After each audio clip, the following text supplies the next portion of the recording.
what do you think is the most under-addressed issue in tall building design or management today, and how would you address it? I would say how to let people to get used to the working environment in the super tall building, especially in Hong Kong, because people working in conventional type of commercial building may not really get used to the new environment, especially when they have to encounter with the new type of elevator system, and then they may need to know more about the evacuation in a tall building. That is something we need to do more on the communication with the users of the building. So you think communication with users in emergency procedures specifically is something that's not being addressed? It's more education to them is important.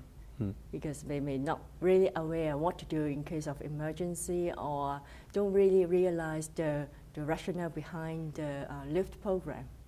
So we have to let them know more on this. So do you think that's a problem for designers or building managers?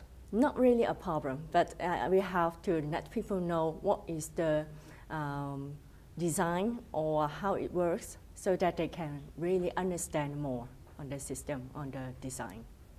What tall building project do you most admire, and how would you emulate it? What features of it do you think you should see in more buildings, or what's something about that project that you would change or improve upon? I would say ICC is an amazing project. But of course, in Asia, we would have other tall buildings in Asia, in China or in Taipei. And the one at Taipei, the Taipei 101 is amazing because it's tall and with special design, and is really working well. Both on the commercial part and on the observation deck is working really well. So I would say tall building itself, maybe we can say physically tall, but we need to be more concentrate on how it operates, really contributing to the city or to the people. So what about Taipei 101 exactly do you like? What would you emulate about the observation deck in particular, you said? What elements of it do you think could be applied in other buildings? First of all, about the commercial office portion, the occupancy rate is good, all right? And then the observation deck in line with the shopping center is working well with good return. So I think it really addressed the need of the building and also the expectation of the people.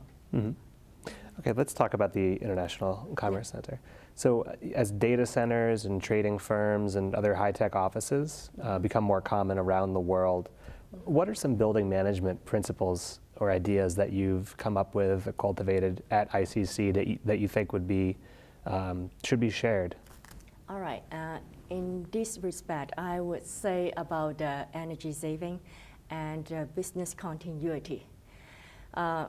Okay, we have a couple of trading floors and we have large area of server rooms, and they consume a lot of energy, both on electricity as well as the air conditioning.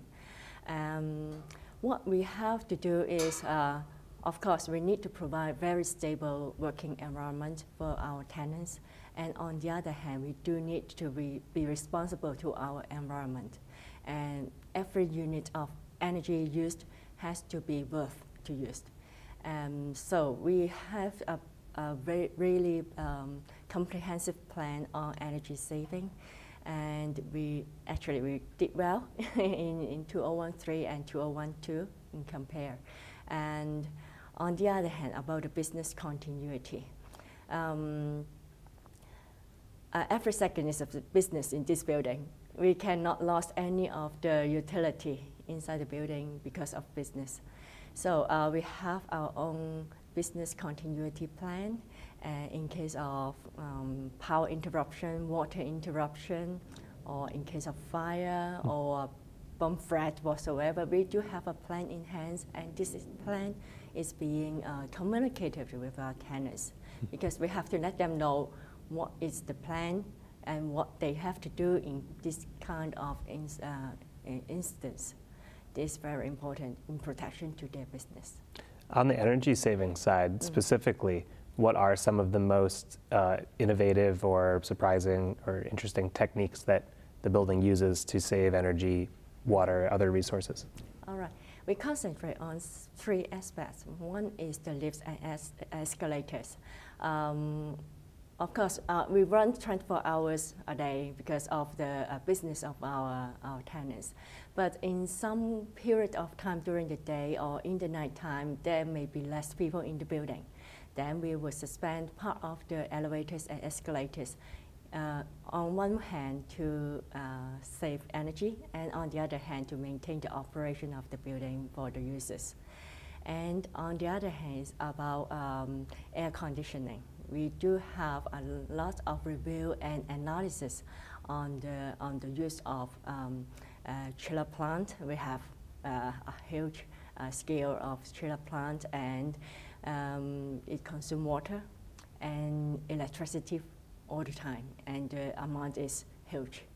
So with all kinds of adjustment, whether to operate all the pumps or part of the pumps, whether to adjust the degree of chilled water supply is critical on the consumption of energy. So we do have a team of people taking care of this kind of monitoring and analysis to make sure the energy is using at the optimum level. How about at the end of the user, the tenant energy use? Can a building, or does ICC specifically encourage sort of a culture of conservation, or can a building do that at all, or do you have to already have people that want to save energy? Yeah, that is very important, because without the cooperation from the users of the building, we cannot make it work. We do communicate with our tenants on our wish on green management in this building, and we do need their cooperation and their participation. Of course, we are lucky because most of the tenants in the building are global private sectors, and they really know what is the trend of energy saving or green management in commercial building, of course, in the other part of the world. So when we are talking about 26 degrees Celsius in office area, of course, it's not easy for Hong Kong people to accept this level of temperature, but they do understand what we mean, and they do understand that they need to do more in consideration to the environment. So they work with us to convince the users to the acceptance of this level, and this is what we call communication. And people are willing to change their habits. Yes, yes. That is not an easy process, but we are moving forward. What's your motivation to make them do that? Why not just give them what they want in the first place? All right, we have to provide a very comfortable workplace for people, but on the other hand, we do have to make sure what we spend or what we consume now is worth in consideration to the environment. We cannot just thinking about us, oh, I need cool, I need low temperature, whatsoever, but nowadays we do need to make more consideration about our future. That is what we call a sustainability.